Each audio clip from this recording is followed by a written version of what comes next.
नमस्ते। विज्ञान प्रविधि कार्यक्रम हेरेर बस्नुहुने सम्पूर्ण दर्शकहरूमा हार्दिक स्वागत तथा अभिवादन।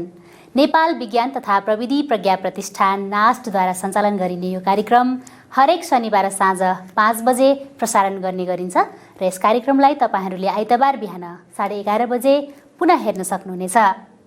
तपाईहरूलाई थाहै छ यस कार्यक्रममा हामीले विज्ञान तथा प्रविधिसँग सम्बन्धित विषयवस्तुहरूलाई समेट्दै आएका छौँ। अब लागौँ आजको सामग्रीहरूतर्फ।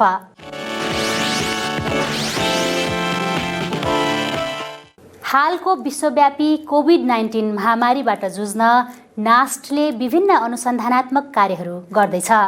सोही क्रममा नास्टले एक मानव रोबोट यन्त्रिकाको निर्माण गरेको छ। यो कस्तो रोबोट हो त? यसका विशेषताहरू के छन्?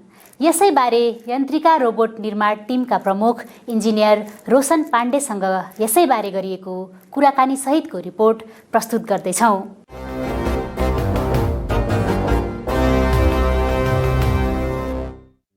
हाम्रो मुलुकमा विद्यमान समस्याहरूको समाधान विज्ञान प्रविधि तथा नवप्रवर्तनबाट नै सम्भव छ भन्ने कुरामा कसैको पनि दुईमत नहोला।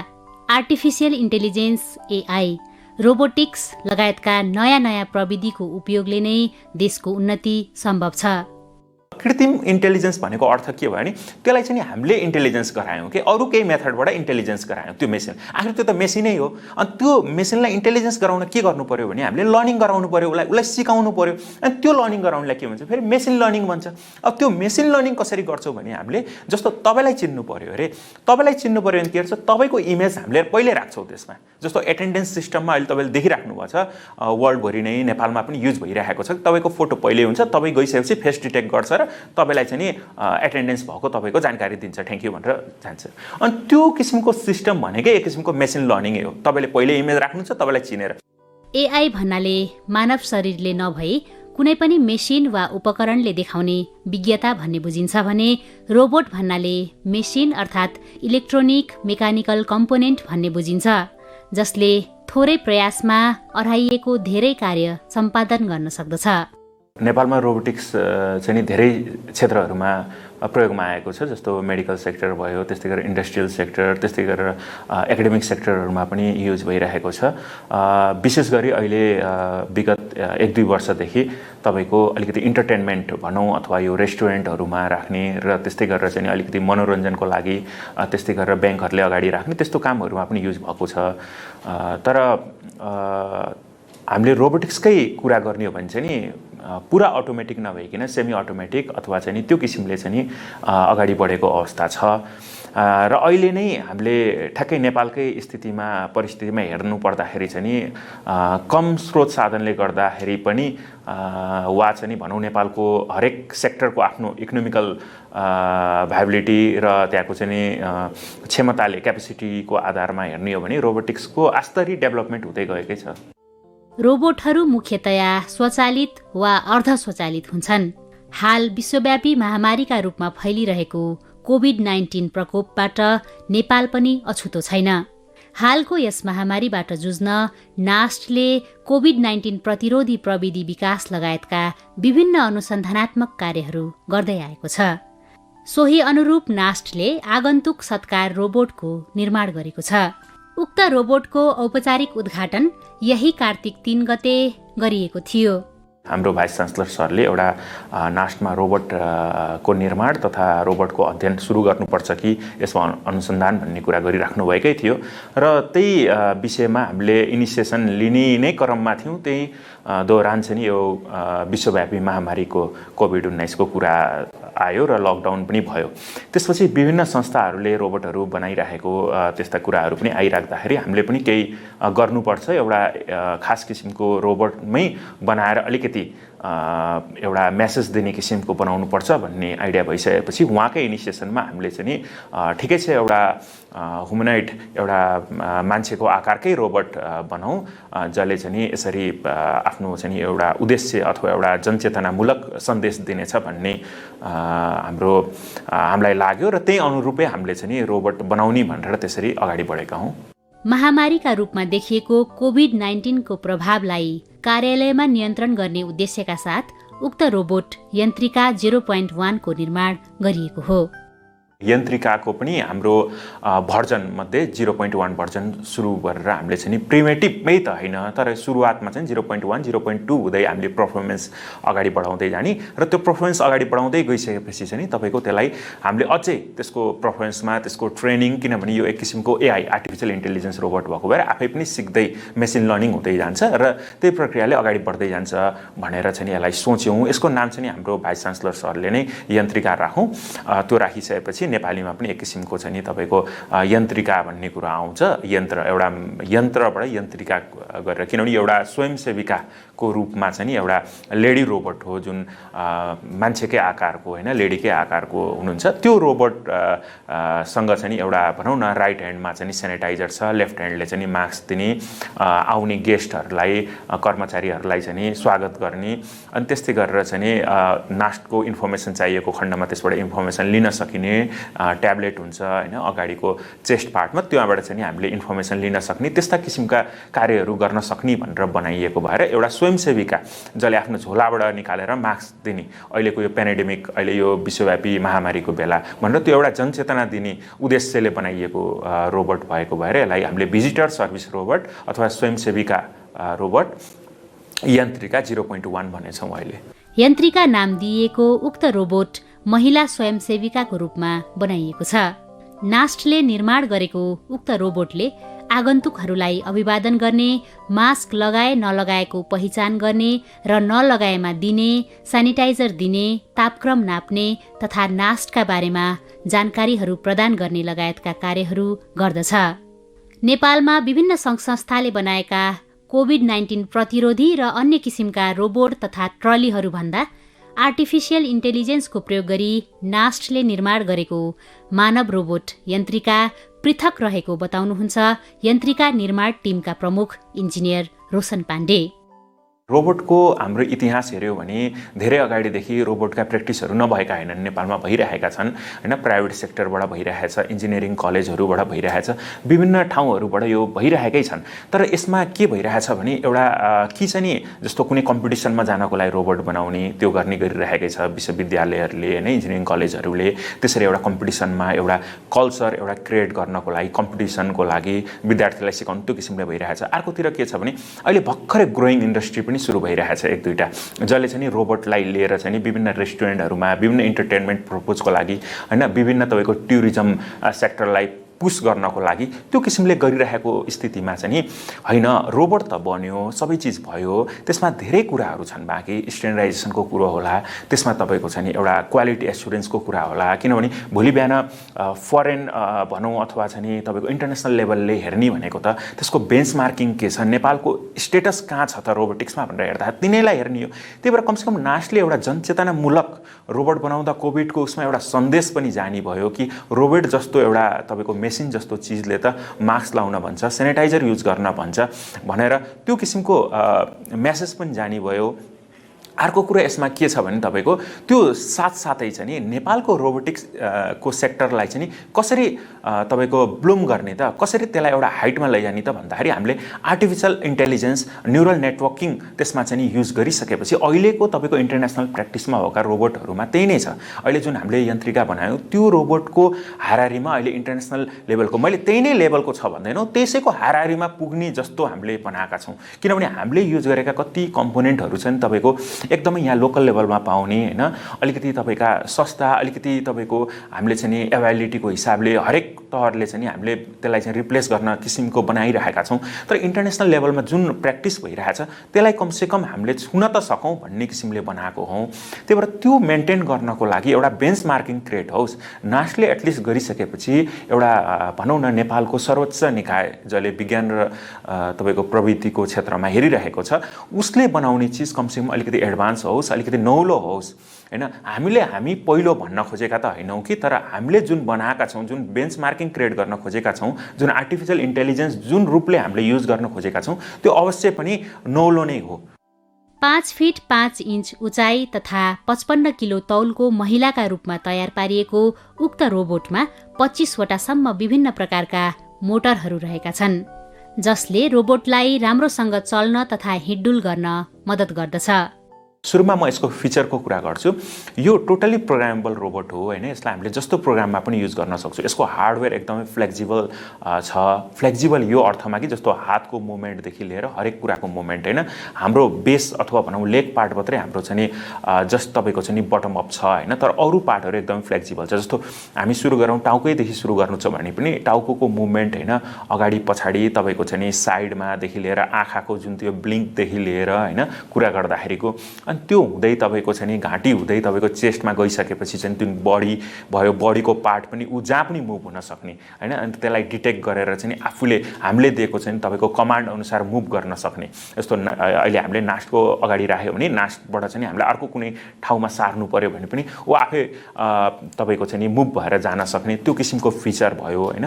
त्यस्तै गरेर ऊले आउने बित्तिकै जुन अभिवादन जस्तो भनौँ नमस्ते गर्ने भयो भने मतलब हात यति फ्लेक्सिबल छ कि तपाईँको उसले नमस्ते आरामले गर्न सक्छ। त्यसपछि तपाईँको त्यही क्रममा नमस्ते गर्दा गर्दै तपाईँको उसले सेनिटाइजर दिन्छ। अहिले हामीले बनाएको बेसिक फिचर कोरोनाको बेला के छ भने ऊ आउँदा आउँदै नमस्ते गर्ने, हाई हेल्लो गर्ने, त्यसपछि चाहिँ सेनिटाइजर दिने लेफ्ट ह्यान्डले। अनि त्यो सेनिटाइजर दिइसकेपछि त्यही क्रममै चाहिँ न्युरल नेटवर्किङले तपाईँको मास्क छ कि छैन, तपाईँको अनुहारमा तपाईँको मास्क छ कि छैन त्यो डिटेक्ट गर्छ। त्यो डिटेक्ट गर्ने बित्तिकै तपाईँको मास्क छ भने मास्क छ भन्छ, छैन भने छैन पनि भन्छ। त्यहाँ तपाईँको चाहिँ स्क्रिनमा क्रस गरेर पनि देखाउँछ। अनि त्यो भइसकेपछि तपाईँले सुनेर पनि थाहा पाउनुहुन्छ। अनि त्यो क्रस पनि देखिन्छ। प्लस इङ्ग्लिस नेपाली दुइटैमा हुन्छ। दुइटै ल्याङ्ग्वेज हामीले युज गरेछौँ। त्यसपछि चाहिँ के गर्छ, मार्क्स छैन भने चाहिँ तपाईँलाई सोध्छ मार्क्स चाहिन्छ कि चाहिँदैन भनेर, चाहिन्छ भनेर निकालेर दिन्छ। त्यसमा हामीले अरू प्रोग्रामिङ पनि गर्न सक्छौँ, जुन अहिले चाहिँ हामीले बेसिक प्रोग्रामिङ गर्दैछौँ र त्यसलाई अपडेट गर्दैछौँ कसरी फाइन ट्युनिङ हुन्छ भनेर। त्यस्तै त्यो गरिसकेपछि चाहिँ उसले के गर्छ भने नास्टको मान्छे हो भने त प्रब्लम भएन, नास्टको भन्दा बाहिरको भिजिटर हो भने चाहिँ नि यसले नास्टको के प्रोग्राम छ त, नास्ट संस्थाको स्ट्रक्चर के छ त भन्ने कुरा पनि जानकारी दिन्छ। अनि त्यो जानकारी इङ्ग्लिस र नेपाली सेलेक्सन गर्न मिल्छ ल्याङ्ग्वेज त्यसमा। अनि ल्याङ्ग्वेज सेलेक्ट गरेपछि चाहिँ तपाईँको नास्टका प्रोग्रामहरू, नास्टको बेसिक स्ट्रक्चर यहाँको हैन सबै बारे इन्फर्मेसन जानेपछि अनि त्यसपछि भिजिटर भित्र छिर्न सक्छ। त्यो किसिमको हामीले अहिले प्रोग्राम गरेका छौँ। तर त्यो प्रोग्रामलाई हामीले अस्तरी जस्तो यो कोरोनाको चाहिँ नि अलिकति प्रकोप कम हुँदै गइसकेपछि चाहिँ हामीले के गर्दैछौँ भने त्यसलाई हाजिरी लिने, एटेन्डेन्स लिने, त्यस्तै गरेर भिजिटर भनौँ न इन्टरनेसनल गेस्टहरू अनि नेसनल चाहिँ नि अरू हाई लेभलका गेस्टहरू आउँदाखेरि चाहिँ त्यो किसिमको प्रोग्राम चेन्ज गरेर उहाँहरूलाई सत्कार गर्ने आफै चिनेर, किनभने हामीले ट्रेनिङ इमेज पहिले राख्न सक्छौँ त्यसमा। उक्त रोबोट निर्माणका लागि को आबद्ध हुनुहुन्थ्यो भन्ने जिज्ञासामा इन्जिनियर रोशन पाण्डे भन्नुहुन्छ, म लगायत यसमा 7-8 जना साथीहरू हुनुहुन्छ। त्यो साथीहरूमा कोही चाहिँ इन्जिनियरिङ कलेजका स्टुडेन्टहरू पनि हुनुहुन्छ हैन, 4th इयर स्टुडेन्ट हुनुहुन्छ। कोही चाहिँ हाम्रा भनौँ न एक्सपर्टै हुनुहुन्छ, जुन आइटी एक्सपर्टहरू, कम्प्युटर इन्जिनियर, त्यस्तै गरेर इलेक्ट्रोनिक इन्जिनियर हुनुहुन्छ हामीसँग सहयोग गर्ने। त्यस्तै गरेर हामीसँग आर्टिस्टको टिम, किनभने हामीले मेन फिचरमा त ध्यान दियौँ, फिचरको पार्ट त हामीले बनायौँ, तर जसको पनि मेन चाहिँ तपाईँको हेर्ने भनेको मतलब फर्स्ट लुक भनेको के हुन्छ भने तपाईँको कस्तो बन्यो त भनेर हेर्ने हुन्छ। अनि त्यो कस्तो बन्यो त भनेर हेर्नको लागि त अलिकति आर्टिस्ट भनौँ न आर्टिस्ट भ्यूबाट अथवा चाहिँ तपाईँको एस्थेटिक भ्यूबाट केही न केही त चाहिन्थ्यो। अनि त्यसको लागि हामीले एस्थेटिक भ्यूमा पनि कम्प्रोमाइज नहोस् भनेर आर्टिस्टकै टिमलाई राखेर ल यो लेभलसम्मको मेन्टेन गरौँ है भनेर हामीले कोसिस गरेका हौँ। र हामीलाई जुन फिडब्याक आएको छ त्यो फिडब्याक पनि लगभग धेरै नै राम्रो छ। मानव रोबोट यन्त्रिकालाई लिथियम पोलिमर ब्याट्रीबाट ऊर्जा प्राप्त हुन्छ। रोबोट यन्त्रिका 0.1 लाई परिमार्जित गर्दै 2.0 भर्जनसम्म पुर्याउने लक्ष्य रहेको छ। यसको जस्तो भर्जन 0.1 बाट 0.2, 0.3 जाँदाखेरि हाम्रो हल्का सुधार हुँदै जान्छ। 0.1, 0.2 बाट सुधार भनेको तपाईँको जस्तो भनौँ तपाईँको कोरोनाकै यही लम्बिँदै गयो भने हामीले त्यही अनुसार सुधार गर्दै जान्छौँ हैन, ठ्याक्कै भन्न सक्ने स्थिति छैन। तर अलिकति कोरोनाको कम हुँदै गयो, भ्याक्सिन आयो भोलि बिहान भनिसकेपछि हामीले त्यसलाई अर्को काममा जस्तो एटेन्डेन्स चाहिँ किन नहोस्, अहिले हाम्रो भेरियस अफिसहरूमा, भेरियस इन्स्टिट्युटहरूमा यो चाहिँ नि फेस डिटेक्टिङ कुनैमा युज गरिएको छ, कुनैमा थम्पै छ अहिले पनि। त्यो किसिमको सिस्टमलाई चाहिँ अपडेटेड गर्न अलिकति फास्ट के तपाईँ अहिले आउने बित्तिकै हिँड्दै जो डिटेक्ट गर्ने हैन। त्यस्तै गरेर चाहिँ नि त्यो एटेन्डेन्स पनि जस्तो आज एटेन्डेन्स गर्यो, तपाईँको हिजो छुटेछ अथवा हिजो आउनु भएन भने हिजो किन आएनस् त हैन भनेर सोध्ने, हिजो आथेनस् है भनेर सोध्ने, अनि आज चाहिँ नि प्रेजेन्ट भयो, हिजो आउनु भएको थिएन, त्यो किसिमको जानकारीको साथसाथमा चाहिँ नि नामै पनि लिने। तपाईँको इन्ट्री नामै लेखेछ भने hello Roshan why don't you present yesterday, त्यो किसिमले सोध्ने। त्यो सोधिसकेपछि के हुन्छ भने उसले पनि आफ्नो हिजो हाजिर भयो कि भएन थाहा हुन्छ, किन आएन भन्ने कुरो पनि थाहा हुन्छ होइन। एउटा रिमाइन्डर पनि हुन्छ, अथवा कुनै एउटा मेसेज दिने, जाँदा जाँदै कर्मचारीहरू निस्केर बाहिर जाँदा जाँदै भोलि बिदा छ अथवा भोलि चाहिँ भनौँ न नास्ट डे छ अरे, मङ्सिर 20 गते छ अरे, अनि त्यसलाई चाहिँ हामीले गर्नु पर्यो भने भोलि चाहिँ हाम्रो यस्तो कार्यक्रम छ है, अफिस ड्रेसमा आउनु, यति बजे प्रेजेन्ट भएर भनेर सबलाई नमस्ते गर्दै तपाईँको चाहिँ बस्छ ऊ होइन, नमस्ते गर्दै भोलि यति बजे प्रेजेन्ट हुनु, नास्टे छ कार्यक्रम होइन, नास्टे हो 2 बजे प्रेजेन्ट हुनु। त्यसरी एउटा दिने भनेको मतलब एउटा जानकारी दिने, रिमाइन्डर दिने अटोमेटिक सिस्टमबाट भनेको, त्यो पनि तपाईँको अलिकति डिजिटलतिर गयो नि त। हामीले नोटिसै राख्नु परेन नि त जानकारीको लागि। त्यो किसिमले चाहिँ हामीले अपडेट गर्दै यसलाई लैजाउँछौँ। अहिलेको फिचर भनेको यही प्रोग्राममै अलि चल्दै जाने फिचर हुन्छ यो तपाईँको 0.1 देखि चाहिँ 1 सम्म। तर 1 देखि माथि गएपछि अलिकति हामी हार्डवेयरमा पनि खेल्छौँ, भनेको मतलब त्यसको बडी मुभमेन्टदेखि लिएर अरू फिचरहरू चाहिँ हार्डवेयरमा खेल्न थाल्छौँ, त्यसरी जान्छौँ। तर ठ्याक्कै यही गर्छौँ भनेर चाहिँ अहिले नै फिक्स छैन, तर हामीले यसमा सुधार ल्याउँदै जान्छौँ होइन। र हामीले त्यसको साथसाथै के पनि हेर्छौँ भने इन्टरनेसनल मार्केटमा चाहिँ तपाईँको कस्तो किसिमका रोबोटहरू हुँदै जान्छन् र कस्ता किसिमका प्र्याक्टिसहरू हुँदै जान्छौँ, त्यसलाई पनि आधार बनाउँछौँ होइन। कुन किसिमले डेभलपमेन्ट हुँदै जान्छ त्यसलाई पनि आधार बनाएर अगाडि बढ्छौँ। भविष्यमा मेसिन लर्निङ तथा डिप लर्निङ प्रविधिहरू मार्फत कर्मचारीको हाजिर गर्ने, परिचय दिने लगायतका अन्य कार्य सम्पादन गर्ने रोबोटका रूपमा परिमार्जन गर्न सकिनेछ। उक्त रोबोटमा गर्नुपर्ने सुधार तथा प्राविधिक परिमार्जनहरूका बारेमा इन्जिनियर पाण्डे भन्नुहुन्छ। हरेक R&D को चाहिँ आफ्नो विशेषता पनि हुन्छ होइन, त्यसको कमजोरी पनि हुन्छ, यसका पनि केही छन्। जस्तो विशेषता त मैले भनिसकेँ तपाईँलाई, यो अलिकति हाइटेक कोही रोबोट हो होइन, आर्टिफिसियल इन्टेलिजेन्समै पनि। तर यसको भनौँ अलिकति समस्या भनौँ अथवा यसमा देखिएका चाहिँ बाधाहरू के छन् भने फ्युचरलाई कि हामीले युज गरेका जति पनि कम्पोनेन्टहरू छन् यो हाम्रो देशमा बन्दैनन्। जस्तो इलेक्ट्रोनिक कम्पोनेन्ट, बेसिकली इलेक्ट्रोनिक कम्पोनेन्टहरू हामीले युज गर्ने मेकानिकल तपाईँको, त्यस्तै गरेर जुन एस्थेटिक भ्यूलाई दिने मेटेरियलहरूको पार्ट छ त्यो त तपाईँहरू यहीँ बनाउन सकिन्छ, मेड इन नेपालै हो टोटल्ली हाम्रो सबै पार्ट्सहरू।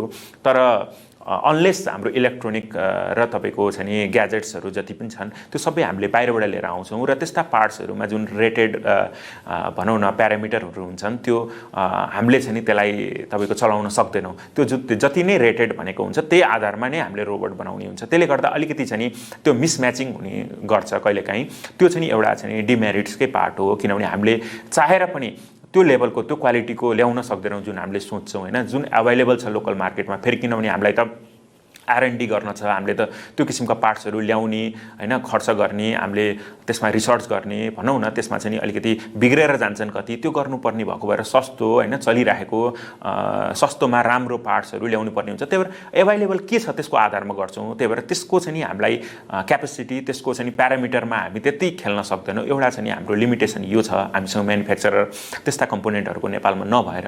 भने अर्को के छ भने अहिलेको स्थितिमा हाम्रो यो रोबोट बनाउँदाखेरि हामीले मेनली बेसिकल्ली फिचरमा ध्यान दिएछौँ। यसको अरू लुक्सहरू, अरू यसमा चाहिँ भनौँ न डेकोरेट गर्ने कुराहरू धेरै हुन सक्थ्यो होला, तर हामीले फिचरमा ध्यान दिएको भएर चाहिँ त्यसलाई पनि हामीले त्यति नहेरेको। हुन त हामीले सकेसम्म बनाएको छौँ तर त्यति नहेरिसकेको कुरो छ।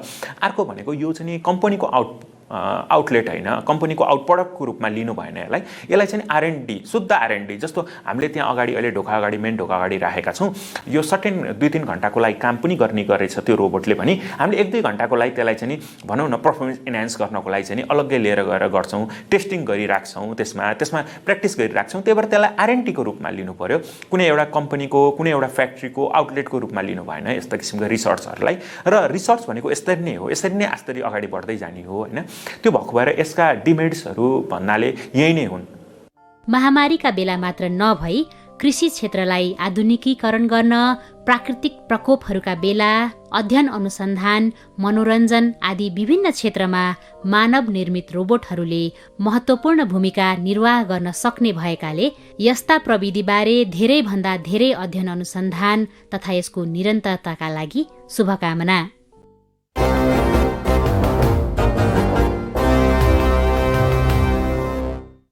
नास्टले निर्माण गरेको रोबोट बारेको रिपोर्टपछि विश्वको सबैभन्दा चर्चित पुरस्कार नोबेल पुरस्कार यस वर्ष